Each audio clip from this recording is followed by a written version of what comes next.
Yeah, I guess talk to me about your relationship with Jorge Perez. When did you meet him? You've done a lot of deals with him. When I call you, you say he's in the car next to you. And when did that start?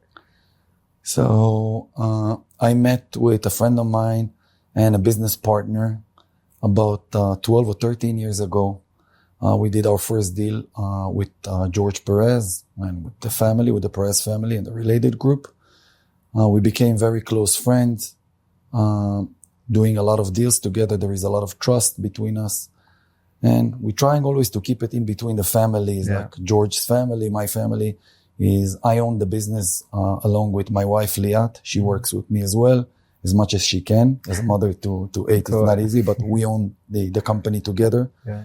And everything that we have, we own together. We build everything together. The family, the wealth, the real estate. Yeah. And working with George, with his kids, with JP, with Nick, it's a real pleasure. It's an incredible family, hardworking people, very honest, very straight, great vision. I don't think that there is many other people in the world that know how to execute like George and JP and Nick and the team around them.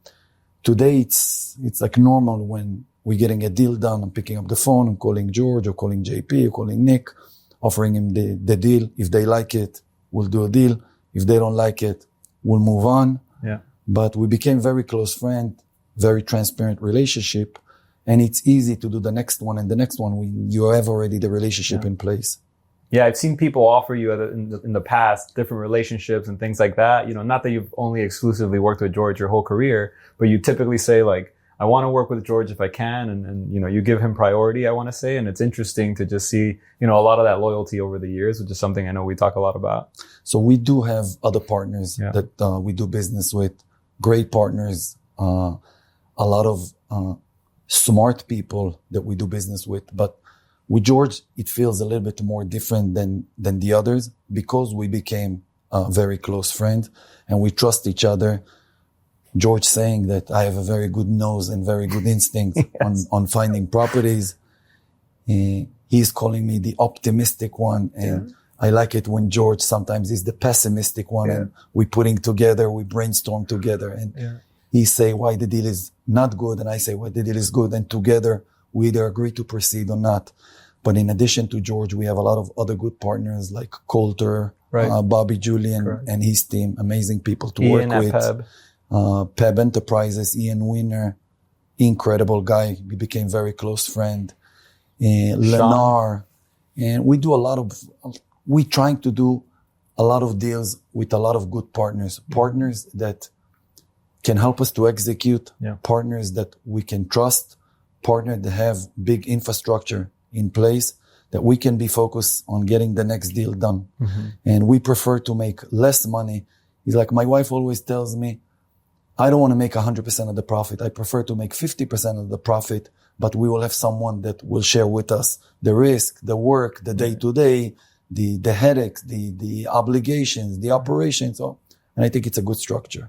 Yeah, I think something that you've done particularly well that I'm so impressed with is, sometimes when we're doing deals together with Jared Turkel and Scott Wadler, we introduce you to a new partner like Ian, for example, at Peb. And not only are you doing that deal with Ian because he's bringing a lot of resources and, market dynamic that maybe you don't have and you complement each other, but within 6 months, 12 months, you're on your second deal and third deal and fourth deal with Ian. And it's just so interesting to see how much you dive into relationships and wanting to grow relationships. Do you think you do that consciously, uniquely well? It's like you multiply your relationships. It's either people like me or they don't like me. And I guess the people that continue to doing repeat business with us, I guess they do like us. Yeah. And Ian, for example, and the Perez family and many others, working with a company like Lennar, working with the Viette family, it's people that we have well-established relationship with, and they're ready to go with us to the next deal and to the next deal because they know that some of the things that we're doing were good and some of the things that we need help, and they come in and they bring the help and the support. And I believe that you cannot do a good deal with a bad partner, but you're better off doing a bad deal with a good partner. And I always trying to find that good partner and that good deal together because It doesn't make a difference how good is the deal if the partner is bad. And unfortunately, in my career today, being 50 years old, I had the opportunity working with partners that weren't so good. And it was some headaches, aggravations, arguments, and life is too short. Nobody have the time for this. We're not in the business to argue with people. We're not in the business of fighting with people. We want to have fun. We want to enjoy our families. We want to enjoy our wealth. We want to enjoy our business. We don't have time for bad energy. Yeah. So something that's interesting is most people say, like, when you meet the people you admire and your heroes, you realize that they're just average people, just like you and I. But the more I chat with you and the more I talk to you, I'm like, Isaac is not an average person. It feels like you are on at 120% all the time. And the most recent example is when I introduced you to a gentleman that, a developer recently, and you called me. I told you, hey, I want to introduce you to so-and-so. I sent you that text at 9:00 at night. You're calling me at 9:30 at night after a dinner saying, yes, introduce me to him. Would love to chat with him. I send the email out, make the introduction.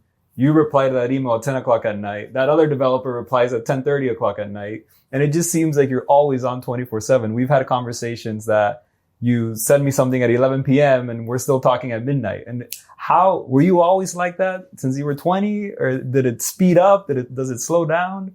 Unfortunately, I dropped school when I was 15 years old. So I'm working since I'm 15. And I believe it's something that money never sleeps.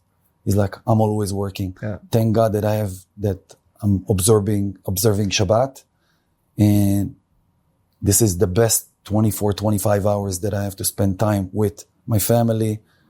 My phone is closed, no emails. Yeah. I get disconnected completely. Wow. But the remaining of the week, I would say that I'm working maybe 16, 17 hours a day.